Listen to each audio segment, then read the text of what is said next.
Hello everyone, I'm Neena Gopal. Welcome to Global Express, where we take a good hard look at what's happening in our backyard, in our neighborhood, and its impact on India. This time, we turn east at the sudden and unexpected implosion at our doorstep in the Bangladesh capital Dhaka, where some 184 young people have reportedly lost their lives as hundreds of students took to the streets at Dhaka University and other universities for a 5-day nationwide protest. What started as a student protest over job quotas overnight turned into a political street fight against the Hasina government, with unarmed students being shot dead and beaten to pulp. There's an uneasy peace at the moment in Dhaka that looks like a war zone. A complete internet shutdown has been eased to allow banks and tech firms and media to start functioning again. The mobile phone network is still spotty. Facebook stays suspended, from what I hear. The curfew has been relaxed for a couple of hours to allow people to go and get groceries, but the army and paramilitary forces are still maintaining a very strict vigil. Bangladesh border guards, riot police, the army. So the students have called a halt to the protests, saying they didn't bargain for all this bloodshed. But is there more to this eruption of violence than meets the eye? As Prime Minister Sheikh Hasina, who won a very controversial election barely 6 months ago, claims. Is Pakistan's spy agency behind it, stoking the student wing of the banned Jamaat Islami, the Chhatra Shibir, backed by former Prime Minister Khaleda Zia's Bangladesh National Party, as the Prime Minister alleges? Or is this the white man, Hasina's euphemism for the US and the UK, whom she says want her out because she refused to play ball on giving them a military outpost on Martin's Island? Or is this a crisis of her own making, bringing back quotas that she had banned in 2018 and using unnecessary force to quell the protesters? And where does that leave India? On our closest, most trusted ally in the region.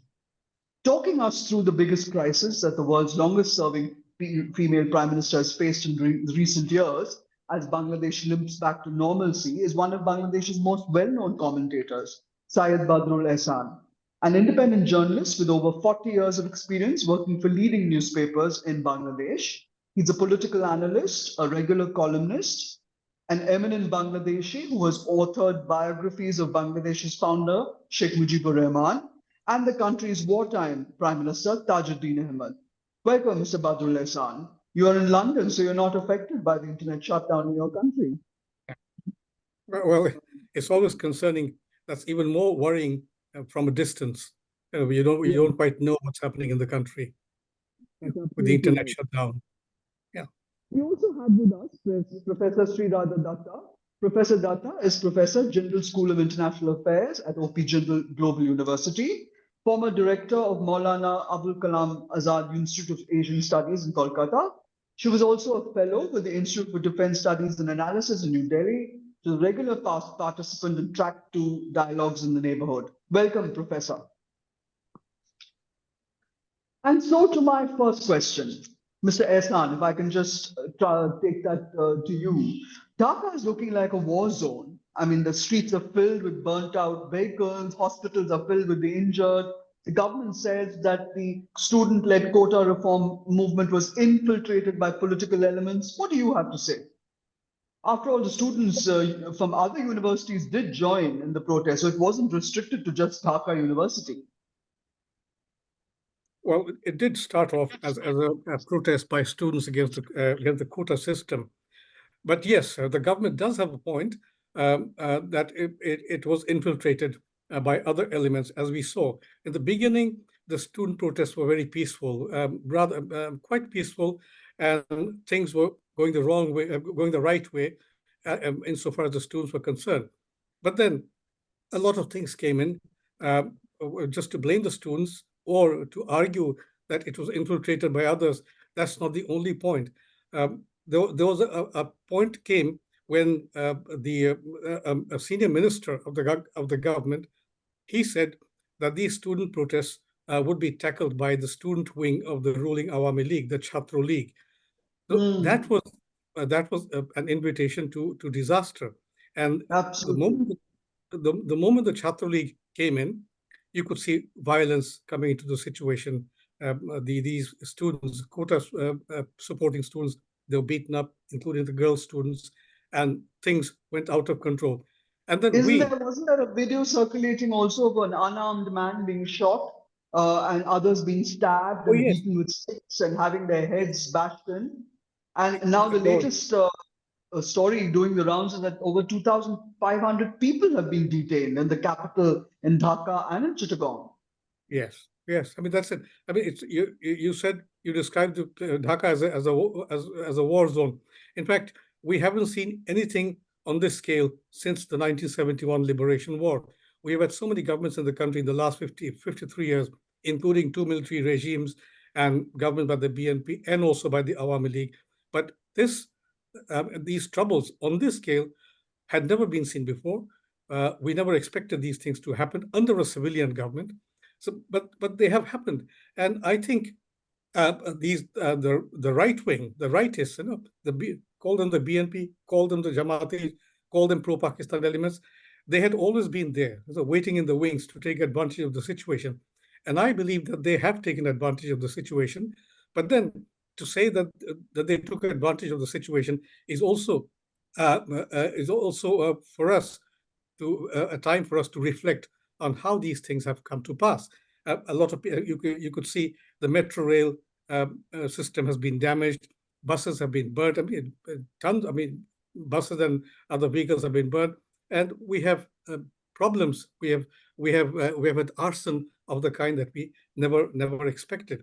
So, but then, as I said earlier, the government could have tackled this issue much earlier when this issue first surfaced, when these students started demonstrating against the quota system which was introduced, which was withdrawn in 2018, but was restored by the High Court. The government could easily have appealed to the Supreme Court for a revision of the High Court ruling, but then it took a long time to do that after these troubles, this trouble started brewing, after the first deaths began to take place. Only then the government went to the appellate division. So it was a question of time. The government lost much time Yeah, in taking the correct decision, and so that's right. now what we have is figures relate to the deaths of 200 people. Now this thing is, as I said, it hasn't happened in Bangladeshi history. In the 1971 war, we had, according to government figures, 3 million people killed in the war. Then in independent Bangladesh in 2009, during the mutiny by the Bangladesh Rifles (BDR), Yeah. 57 army officers were killed. Now we have more than 200 students and other people killed. Now that is Unarmed students. Professor unarmed. Datta, if I could come to you, it's been relatively quiet for the last couple of days since the student leader, Nahid Islam, called off the protest. But do you think it's really over? Is the anger against the use of force against unarmed students going to blow up in Sheikh Hasina's face? I mean, and how much truth is there to Sheikh Hasina's allegations that the Jamaat-e-Islami student wing and the BNP student wing stoked it? Did she demonize the protesters this time around, or is there an element of truth to it, as Mr. Hassan says? There is certainly a truth to the fact that the extremist elements did take over, and the kind of violence, arsonist we saw in terms of attacking the government machinery, government building structures. Yes, certainly, but the problem right now is, and the recent statement I've just received, we've found on the social media, the Prime Minister is completely accusing the Chhatra Shibir and the other extremist groups for this movement. That's not the fact. Just now, as what Badrul Bhai said, that the genesis was the student, that they were doing a peaceful protest.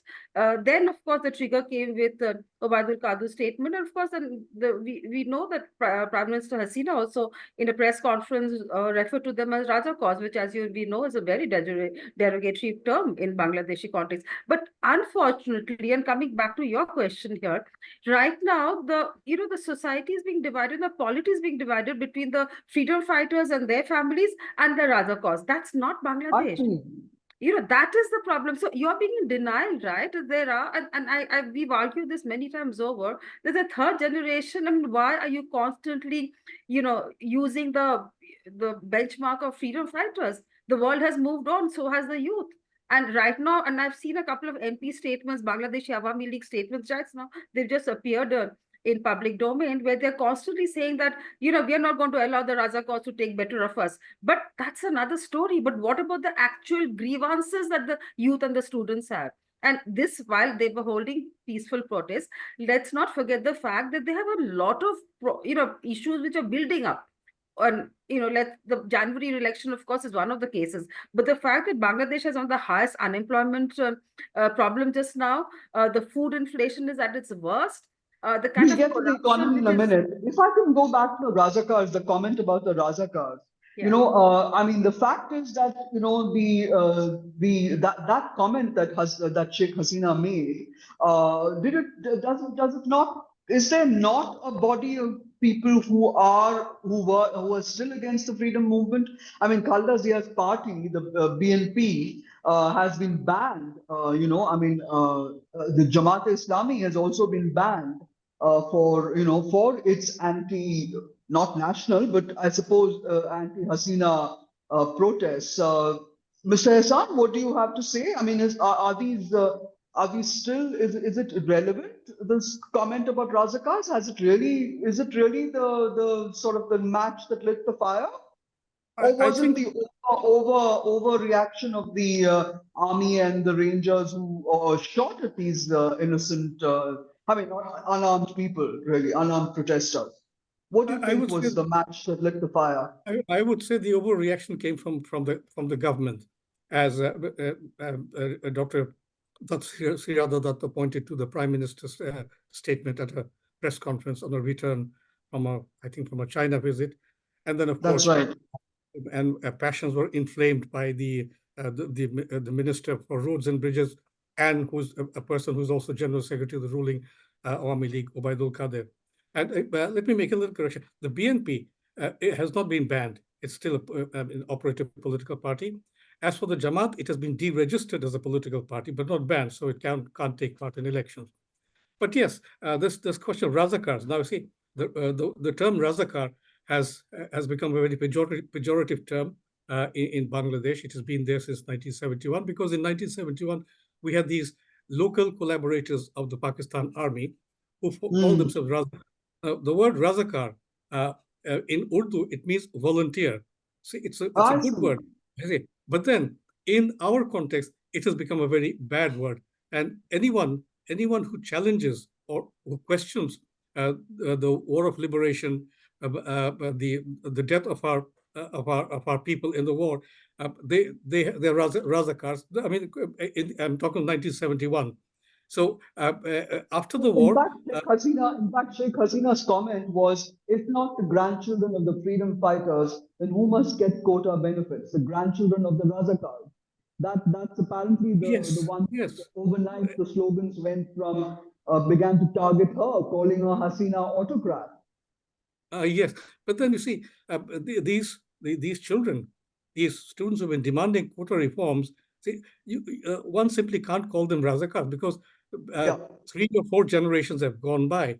So to denigrate somebody as a Razakar only because you don't subscribe to somebody's view, that is, I think that's untenable. So this dichotomy should not be there anymore. So we have this problem of Razakars and non-Razakars. And if somebody happens to, let's say, to say something good about the BNP or about the opposition, to term that person as a Razakar, that's downright humiliating and insulting. that's That very needs to interesting. stop. Yeah. That's very interesting. I also want to examine the Supreme Court ruling.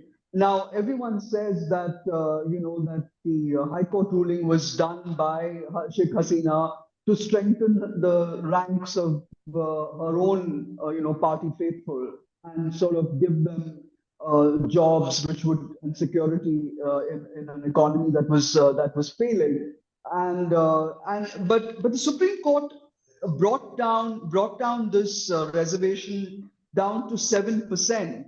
Do you see that panning out? I mean, the students want all of it scrapped, saying that it shouldn't just be 93% on merit, but 100% on merit.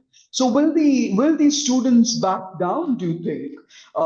Plus, there are allegations that the student leader, this Naeem Islam, was actually blindfolded and tortured by the Chhatra League during the negotiations with the students. So there are calls now for the Chhatra League to be banned. So surely that's unlikely to happen. So what do you think? I mean, the fact is the Chhatra League also has got a reputation for, rape, extortion, murder, and all kinds of, activities of killing students on campus too. So, do you think that the student agitation has come to an end, or will it take on a new dimension? Well, is that for me, the question? Yeah, I mean, for both of you. Okay. So the student, the agitation, well, it has come under control now. But as a journalist, I feel that it is yet to come to a resolution, because so many of these people have been killed, and somebody has to do something about it. Some investigation, some inquiries, some action has to be taken about who who pulled the trigger uh, behind the death of these students.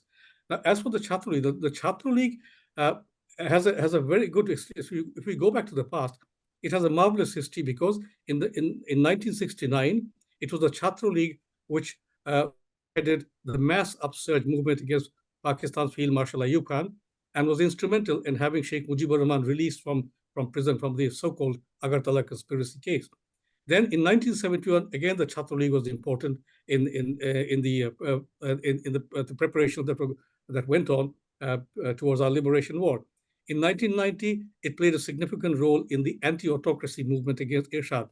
That that was the Chhatra League in the past, but the Chhatra League that we have in the present, it has lost that shine. And as you very rightly pointed out, see, over the past many years, it has, as a body linked to the ruling Awami League, it has it has been aggressive, and it has been careless, and it has been well, you could say it has been insensitive to people's aspirations. And there are reports of the present Chhatra League leaders enjoying lives of absolute comfort. They travel by Mm, helicopter. yes. So, and I mean, see the crisis at the moment, the crisis that we're going through, as I said earlier, it all began again because of the Chhatra League. Now, the difficulty is the government is saying action will be taken against those who destroy public property, which is, of course, we all want that kind of action to take place, identify the people who cause damage to these installations, public places, and all that.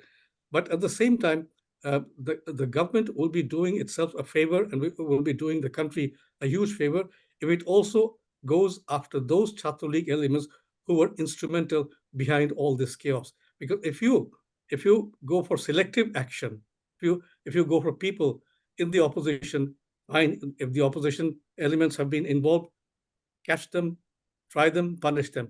But then do not forget that your own people, the government's own people, they Yeah, are also involved.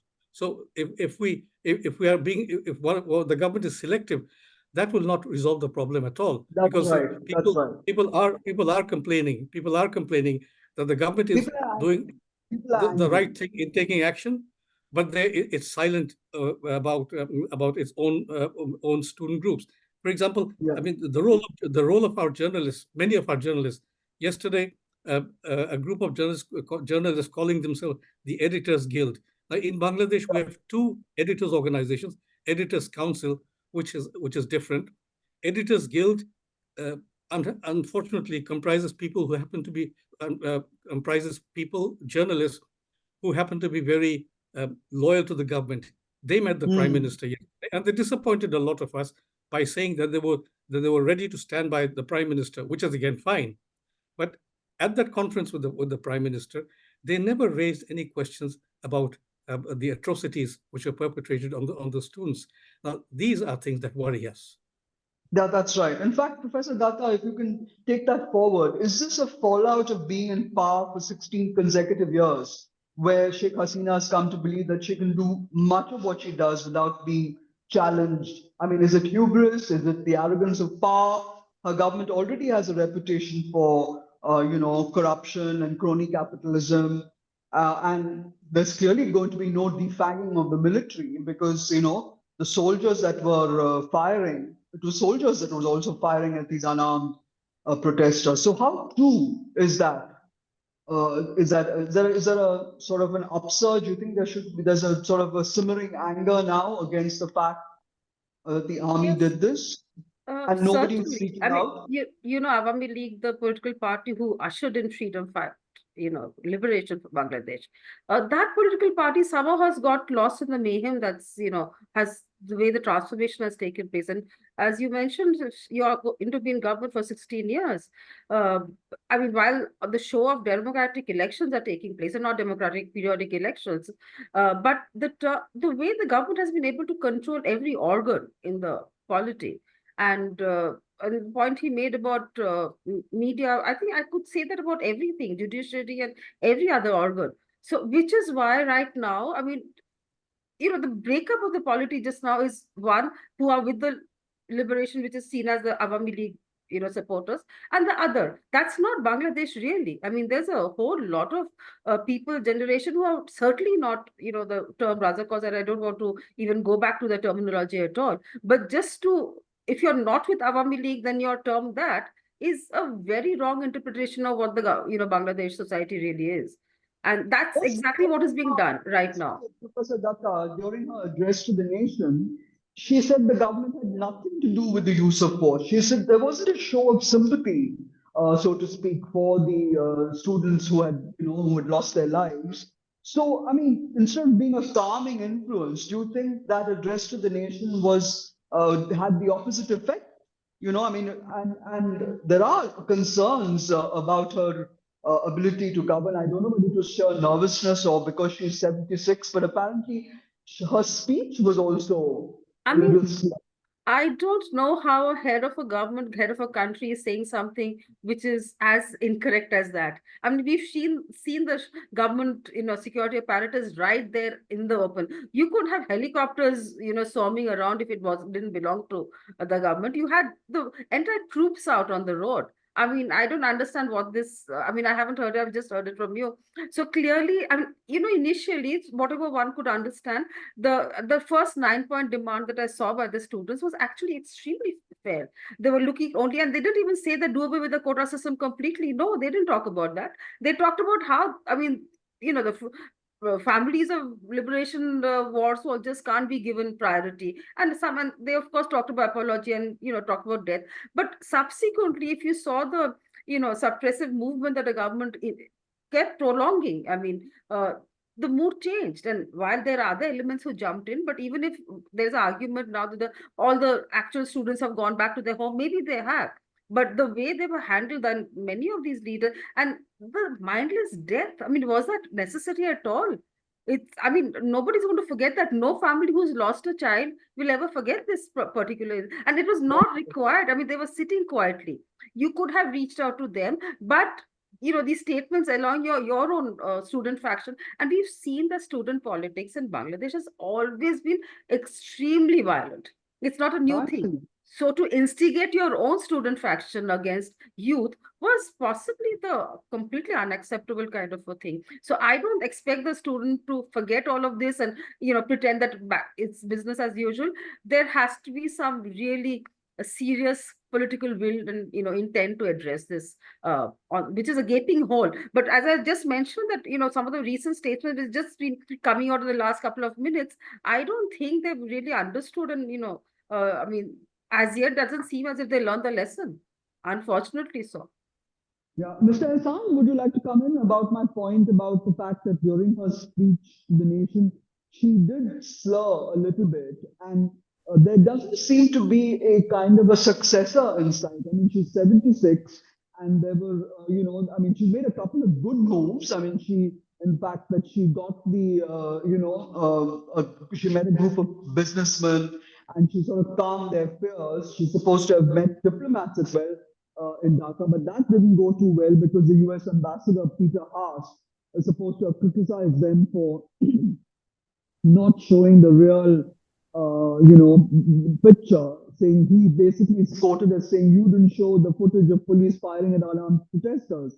So how much control does she have how much control does she have over the country? I mean, I believe the army chief is a relative. So there's this General Wakar who's supposed to have inspected the troops, and so there probably will be no trouble from that end.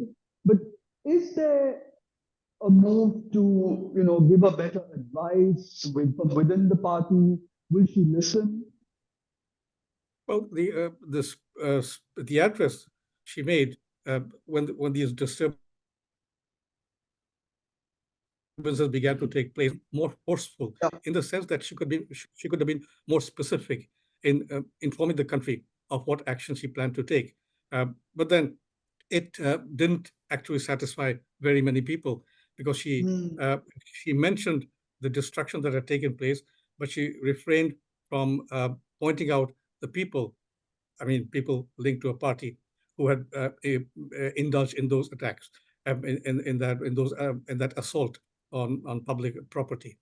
And yes, the army is now patrolling the streets, and I mean that's again a sad thing to happen when the civilian government loses control. It uses the police, it uses the Rapid Action Battalion (RAB), it uses the Border Guard Bangladesh.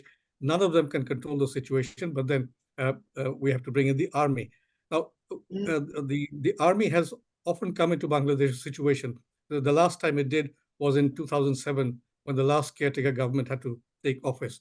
So there we have this problem. Now, what the government needs to do is to go for uh, for self-cleansing. I would say, that's a good in the point. sense that it has to maybe publicly the government, the prime minister, they will not say anything of the kind. But what the government can do is to go for a review of what it has been unable to do, why this crisis has taken place. For example, all this destruction that has taken place, where were the security agencies? Or how did they fail? But then again, in our country, there's a record of security agencies' failure. For example, in August 1975, when the father of the nation, Bangabandhu, and most of his family members were associated, nobody had any idea that a conspiracy was on to kill him and his family. There was a failure there. Really? So absolutely nobody knew. There was the army chief, there was the police, and the other navy and air force. Nobody knew. So this time too, but if uh, well, let's say the situation got out of hand, disturbances were taking place, but somebody in the security services should have alerted the government that this thing was about to happen, or this thing was being planned. Nothing of that sort happened. So now what the government needs to sit back. The prime minister and the ministers need to sit back. They need to sit back and rethink policy. Obviously, publicly they'll of course say that other elements were involved, but within themselves they need to recast the party, they need to recast the government.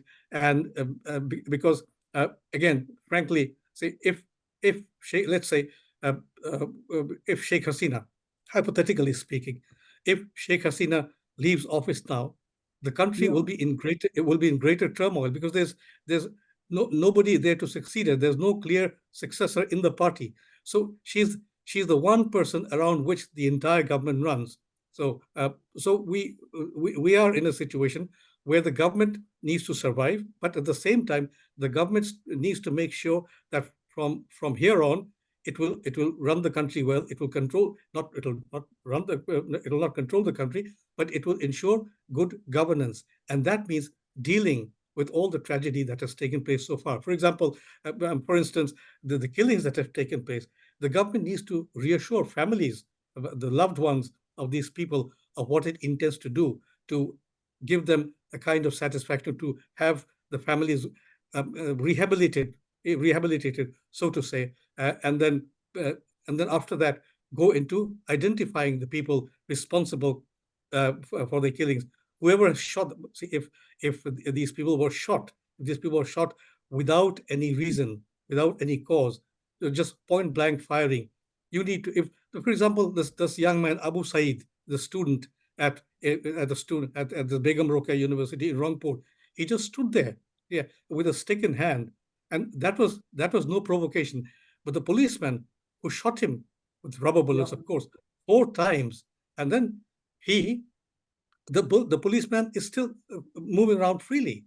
And then if the government now says that there'll be an investigation, now okay, fine, let's have investigations. But then there's clear footage of such people shooting at these young people. So why And don't you I arrest believe them? a lot of the patients in the hospital, the students who've come into hospital treatment, have lost their sight because the rubber bullets have hit their eye. So Yes. that is quite troubling. Yes, I mean it would be good if she could actually have a truth and justice commission set up, which actually does the right thing by these young people. And That would be if she actually goes for this Truth and Reconciliation Commission, it should be for her minister, for her cabinet, not to impede her. No, because hmm, sometimes we have these very loyalist politicians who often come in the way of good governance, yes. who often come in the way of trying to prevent uh, the head of government from doing That's right. what needs So, to be Professor done. Datta, if I could come back to you, you brought up the issue of the economy. I mean, the export-dependent economy, and the fact that those for the 5 days that the internet shutdown happened, must have thrown the economy for a toss. But the young people in Bangladesh, more and more still seem to aspire to government jobs. I mean, is it because the once booming garment industry has sort of gone into a spiral? Are multinationals not investing in Bangladesh as they used to? I mean, Sheikh Hasina has done a remarkable job in the last 15 years. I mean, it was one of the world's fastest growing economies. It has the biggest improvement in the living standards of the middle class and the lower middle class. And I mean, it's Russia's war in Ukraine reportedly, which has thrown the economy for a six. Foreign reserves are running low. The banking system is under stress. So now Bangladesh has also taken a loan from the IMF last year, $4.7 billion loan. Inflation is supposed to be in double digits, 10%. So tell me, what is it that Hasina can do to sort of build so confidence among the people? Because these kind of economic crises, is fertile ground for all kinds of public insurrections, so to speak. So it also does not, evoke any kind of confidence in the government by the outside investments. I mean, Bangladesh, despite the fact it was till 2022, it was doing fairly well, as you said, and I think it was one of the second or the third, fastest growing nation in Asia. It hasn't been this case from 23 onwards. The economic crisis is quite obvious. But the restructuring that IMF had asked for, I think the second chance has already been given. I'm not sure that has happened because it's basically been a misgovernance, financial misgovernance that has actually brought the nation to this stage. Their debt crisis, there are a lot of people comparing it to Sri Lanka, but the debt crisis is not so much of the external players really. So internally, now you mentioned ready-made garment industry, which has been a very robust industry, but given the fact that Bangladesh is going to now graduate, it's been shifted to 2026, but many of the support that they get because of being a low income country or LDC is now going to get diluted. She's of course asked for more time, but you can't base your entire economy on being on the ready-made garment industry. A large part of the chunk of the economy was also based on their remittance. Now, because again of the banking system, a lot of the remittance is not coming in through the formal channel, which that essentially means the government doesn't have access to that particular flow of money, right? And we've also seen the kind of bank corruption and other things that's happening. So clearly, and outsiders, again, as I said, even when Bangladesh was doing very well, the FDI wasn't really fantastic. It was. There was some trickling in right now, and this is probably the worst episode we've seen in the last so many years. And even during pandemic, Bangladesh was not so hit so badly. as we've seen the last 5 days or 6 days, what is done to that. So I'm not expecting any transformation to happen. And I mean, I was listening to the conversation that, what Badru Bhai and you were saying about what we wish the government would do. But I honestly don't have so much of hopes on this particular government if going by the 16 years, what you've seen about it. So in that context, I would think that, and you mentioned about youth still wanting the government job because there is so little industry which are not going. In fact, I was always thinking that external FDI coming in would actually give way to more industry going, more innovative ideas. And Bangladesh is extremely creative and very industrious, which is why they could have been so much more. But unfortunately, youth today is the only thing that they still look with stable are the government jobs.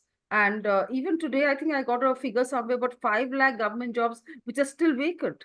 And maybe that's a very low number, actually. There are many, I'm sure, much more. So youth really don't have, despite the fact that it was doing very well, they really put Yeah, all because there the are 18 million aspirations. young people who are unemployed. 18 Yeah, million. huge numbers of unemployment.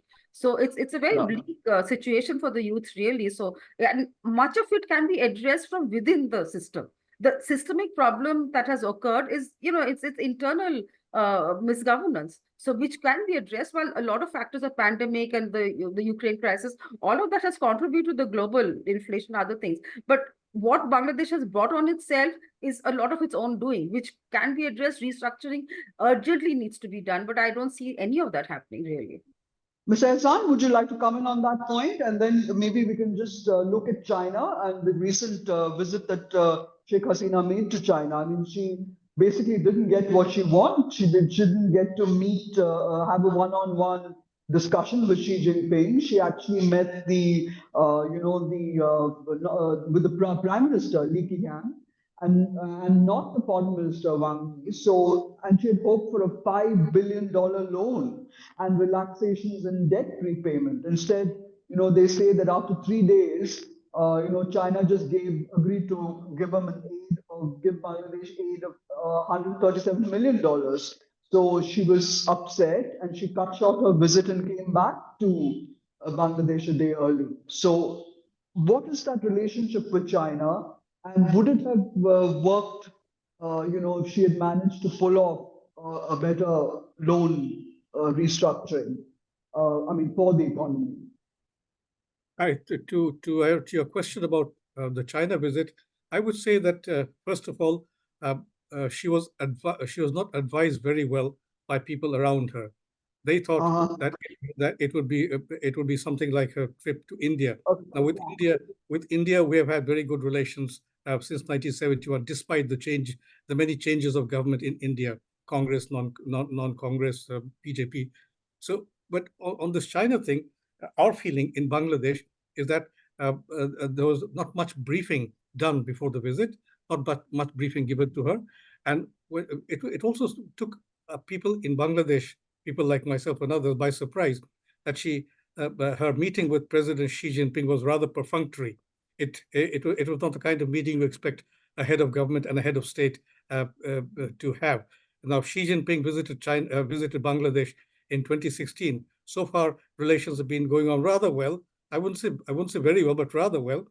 And then, of course, that meeting with the Chinese Prime Minister, and uh, but then, of course, the question of aid, $5 billion, and then you get $137,000, that sort of thing, that didn't go But well. haven't they invested heavily, Mr. Ehsan, in Chittagong port? No, not heavily, but they would like to. But then Bangladesh has been very very clear here, very cautious here, because although in Dhaka you'll have many people talking cheerfully about the BRI initiative, but then the government has been very careful after seeing what has been done to Gwadar port in Pakistan and Yeah, Hambantota port in Sri Lanka. in Sri So Lanka. I think with China, see, the Bangladesh government needs to go for a rethink. You will get again a number of people, see, in Bangladesh, who will be happy to tell you that China is Bangladesh's time-tested friend. That is not true at all, because we know China, 1971, and after 1971, it vetoed Bangladesh's entry to the United Nations. It recognized Bangladesh as an independent republic only after Sheikh Mujibur Rahman's assassination. So we need to be very careful about China, especially given its record in Africa, the way it's been throwing money around in Africa and other places, as I mentioned, Guatemala and Sri Lanka, and also what they've been trying to do in the Maldives. So I think Sheikh Hasina, if she was unhappy at the tenor of her meetings in China, and she had to return home, I think she was perfectly justified in doing that. But for Bangladesh's foreign policy analysts or policymakers in the foreign office, in the Prime Minister's office, it's time for them to reassess the entire gamut of ties between Bangladesh and China. Of course, if the Chinese believe that we can move away from our normal relations with other countries in the region, for example, talking of Russia, talking of India, of Nepal, Bhutan, that is not going to happen. So we need to be very, very, very careful there. We need to maintain our good relations with our neighbors, immediate neighbors in the region. With China, we can't say that we'll have a very friendly relationship, but we need to go for a proper relationship with China. So that, but that the onus for that will be with the Bangladesh government. It has to rethink, as I said, the entire foreign policy machinery in Dhaka, not only with China, but also with countries like the United States, with whom the Prime Minister has not had for which country the Prime Minister has lately not had very good words in Bangladesh. So I think we need to Can I reassess just that thing. come in here? Just, Yeah. I mean, I completely agree with what has just been said, but just one point, I think from China, it was a very strong messaging. The fact that they didn't agree to many of the, things that were discussed earlier. And one thought it was going to be, though they signed about almost 20 instruments, but I'm saying that what was promised didn't happen. This, I think, is messaging, and it's not lost on Bangladesh at all. And I have, over the last couple of years, seen a very noticeable within Awami League a pro-China tendency. The history between India, Bangladesh, and China is not unknown, but they seem to have completely obliterated that bit of history. They think that everything good that is happening is, the fact that BRI, again, the amount that was promised didn't happen. Though there, of course, every big project, including the Patna Rail project or many other, the bridges, Kornofuri, huge projects which have been successfully done by China. But there is a very strong constituency within Awami League who's moving towards China. And I'm sure Prime Minister will have a problem trying to address both, that side, because it's not lost on, I think, either them or the Prime Minister herself. Professor Datta, also India's relationship with Bangladesh, as you rightly said, is also spotty because you have Mamata Banerjee, the West Bengal Chief Minister, who's put a spoke in the Teesta water deal, and I don't know what she's also made a very odd statement today, where she said our borders should be kept open for victims of this violence, which hasn't gone down well with Dhaka at all. I mean, they've already protested very strongly. And I mean, India does have an interest in investing in the Mangla port deal, but I don't know how far that are we capable of handling, ports. We haven't done this before, port diplomacy. I mean, but it's a very important, sort of connect. Yeah, the recent rail transit hasn't gone down well. I think it was not, explained clearly. So clearly there are many apprehensions vis-a-vis some of all of this that's, been unfolding. So it's a difficult phase I think Bangladesh is going through. And while we do believe that Bangladesh and India are very close development partners, there are many holes there also. And while we would on the paper, tick mark a lot of the boxes, but actually on the ground, I think we haven't addressed many of the, not only the infrastructure issues, but even the perception right now within Bangladesh is extremely anti-India. And this started from January, as we know why. And in this particular situation, I mean, that India is interfered in the elections and helped bring Hasina to power, and things like that. Is that one of the reasons? Yes, and some, journalists and some of social media activists are constantly saying that why did this, violence suddenly erupt? Was this, the unknown hand there? clearly referring to, India. It's I think, again, as I've mentioned earlier, and all of us are aware of the fact that there's a huge perception issue about India. While many good things have happened over the last 15, 16 years, the way they look at it, the close proximity, and we have a historical reason why we work so well with Awami League. But again, many of the Awami League drawbacks seem to fall on India. So that's something that, both the sides, both the neighbors have but I think what we see right now is clear denial on both sides, which is unfortunate. I wish it wasn't the case, and I wish people would address it, because together Bangladesh and India, I'm always convinced, can usher in so much more for the sub-region and for the entire South Asia. Which, with these kind of misgivings on all sides, we are just holding the region back.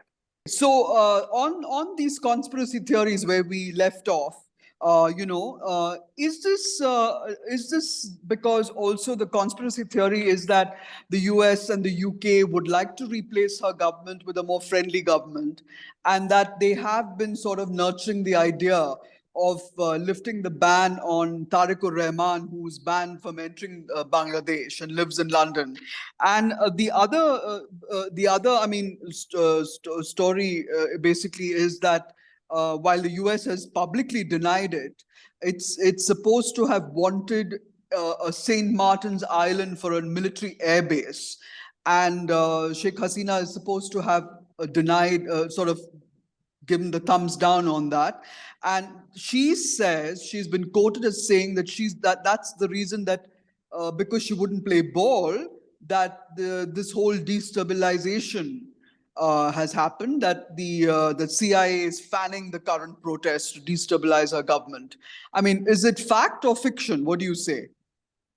If I may, the talk of conspiracy theories, we in Bangladesh have lived with conspiracy theories since 1970, since our liberation. Now, but Mr. Hassan, there's one more that I want to add to this lovely jar. The Prime Minister has accused the Western powers of a conspiracy to create a Christian nation by slicing away parts of Bangladesh, Myanmar, and eating into India's Manipur. But surprisingly, the Prime Minister's statement has not been followed up anywhere. There's been no comment. So a lot of people in Bangladesh and also in India, they've asked me about the reaction to the statement, but there's been complete silence on that statement. So, and to go back to the idea of conspiracy theories, now in Bangladesh lately, in fact, I've also written about it. These Indian trains passing through to Bangladesh territory to go to India's northeast, and some people have raised, these conspiracy theorists, they've raised the question that this could spell danger for the country. One BNP politician, without having a proper understanding of history, he said that this could be Bangladesh's Trojan horse. So he was misreading the history of Greece and Troy. So, and in other words, what he was trying to do is to give the impression that at some point these trains will stop inside Bangladesh and Indian soldiers will jump out of the trains and occupy the country. So this is there. And then here in the last few days, I've had perfectly eminent people, respectable lawyers who called me up, and they said that the India is doing something really dangerous. And I asked them, what is it that they're trying to do? And this was at the time when the possibility of Prime Minister Sheikh Hasina going to Spain was still around on the 21st of this month. And the conspiracy theory here is, according to the lady, the lawyer who called me, and her husband happens to be one of the younger voices in the opposition BNP. So I guess she got the message from her husband, and she said the Bangladesh government, before the Prime Minister leaves the country for Spain, the government will open all the borders, all three sides of the border with India. Indian government officials, senior government officials will come into Dhaka, take over the administration, and then when Sheikh Hasina comes back, they will transfer power back to her. So I mean, this is outrageous. I mean, outlandish. Absolutely. And I also recall to go back to, if you go back to the early 1970s, soon after liberation, there was Maulana Abdul Hamid Khan Bhashani. He was also there during the war. Then see, in 1972, within months of liberation, he started coming out with the slogan of Muslim Bangla or Muslim Bengal. And his idea was that India was influencing the Mujib government. India was taking over everything. So these conspiracy theories are they have been there for a long time. Been there for a long time. And this Trojan horse issue that I mentioned it was made by Mr. Rizvi, the Joint Secretary General of the opposition BNP. So this is what's happening. And about the United States, about Sheikh Hasina US and the UK.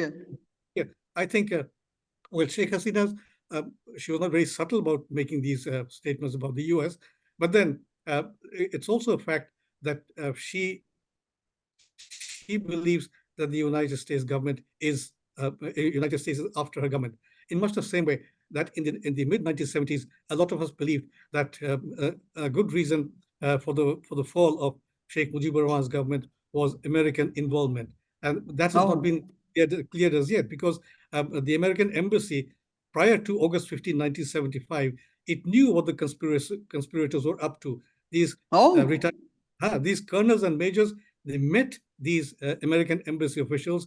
There was a CIA station manager, Philip Cherry, in 1975, and they knew, but they said, we don't want to get involved. In other words, a green signal was given, but they did not inform the Bangladesh government at all, Mujib's government at all. So, and then the tragedy took place. So when we talk of the United States in relation to Bangladesh's politics, I think we do it with we are very careful, we are very cautious, because we know what has happened in the past. Because the question of Chile, East Timor, Bangladesh in 1975, all these images are come up before us, in fact, and we are concerned. So I would say yes, Sheikh Hasina's point about possible American efforts to bumper off could have a grain of truth in them, but she could have been a little more subtle in talking about them. That's a very interesting point. We'll have to end our discussion here. Thank you very much. So my takeaway is this. So whether this unrest and this protest leads to the reinvention, of a new Hasina, or to her exit, we'll have to wait and see how that unravels. But there is little question that there's anger across the country, and that there is a very strong feeling that it's no longer a true democracy, that there is an autocracy. And whether there's a rumored change of government in the making or not, whether Sheikh Hasina will be able to take back control, we'll have to wait and see. But this is a crisis clearly of her own making. Can she diffuse it? Can she ride it through? Is the big question before us. Thank you very much, Mr. Battered, for coming on the show. And thank you, Professor Datta, for coming on the show. I enjoyed listening to both your views. Viewers, do go to the New Indian Express website and click on Global Express and share.